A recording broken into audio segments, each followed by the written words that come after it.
This is the race in the run-up to the ANC's elective conference. We're getting research results from ANC supporters right across the country. This week we're in the Western Cape, analysing results from mark data research conducted in September and October. And still with us, political commentator Karima Brown, along with political economist Lumkile Monde. So let's go to that question about radical economic transformation, if we can. Lumkile, I'd like you to start. So what should the ANC do about radical economic transformation? Those who are other party supporters are saying become more pro-business. 36.5% of ANC voters say become more pro-business. That 36.5%, is that a little higher perhaps than you expected? Well, in fact, it's even lower than what you got from the KZN, if you remember last week. Because KZN, ANC specifically, they were close to 49% who said, you know what, we need business. So it's interesting that in the Western Cape, it's 36%, which is not bad.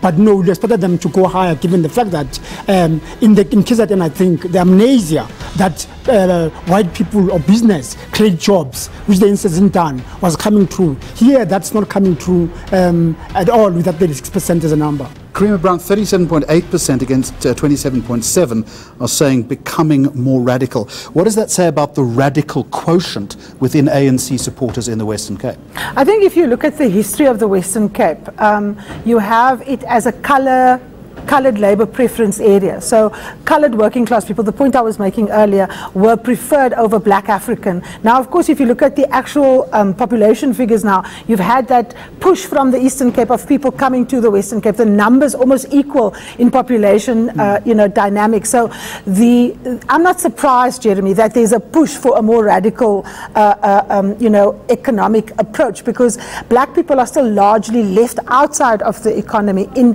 the Western Cape, black Africans in particular. So the segment that is there is always a little bit higher than what you find at a national level, because they find themselves, even further removed from the decision making. And of course, it doesn't help that the ANC is in opposition in the provincial government. Okay, Lumkile, help me first, very quickly. Yes. So you have a preponderance of support for Cyril Ramaphosa, who is pro-business. Yes. Yet there is a greater, if we can put this back on the screen very quickly, there is a greater preponderance of people wanting to become more radical, 37.8% against 36.5%. That seemingly doesn't connect. Well, I mean, remember that, as Karim was saying earlier, a lot of that constituency, particularly the African constituency, is informed by the past. So they believe that opportunities can only be created through radical economic transformation. However, the reality, Jeremy, is that if you look at the statistics, if you had to look for some positive in it, is that the message around radical economic transformation is not succeeding. Because if it was, you will have 55–60% people of the supporters really coming out. I disagree. I don't think it's so much that the radical economic transformation message isn't succeeding.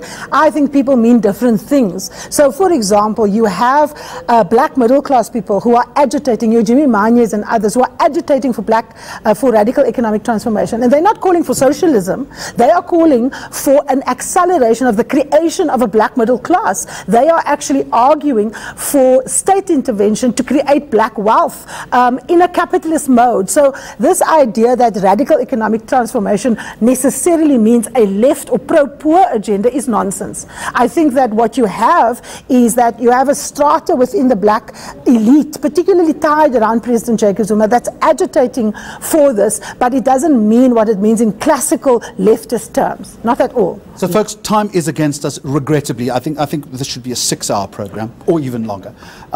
What's the big takeout this week, Lumkile? What do we learn about the Western Cape in the run-up then to this conference? Well, we learn that the Western Cape continues to be quite different from the rest of the world. Being Tehran, we all agree on that. Yeah. Yes, yeah. yes. And even the DA members also being very critical of what they're seeing in their province. And therefore, and very encouraging for Cyril in this case, is that at least he's in that province has some support, or just over 40%. You have to be very brief. I think the reason why that DA figure around corruption in the Western Cape is so high is because the DA itself has undergone a sea change. It is no longer only a party of whites. There's a large constituency of blacks, and the reality is that most black people in the Western Cape are in fact still poor. The DA's track record in poor communities is terrible, and that accounts for that figure. Okay, Karima Lumkile, thank you very much indeed. And that is the race for this for this week, should I say. Next time, we're going to head to Limpopo and Mpumalanga. Until next time then, goodbye. Thank you for watching. And remember, the race is on.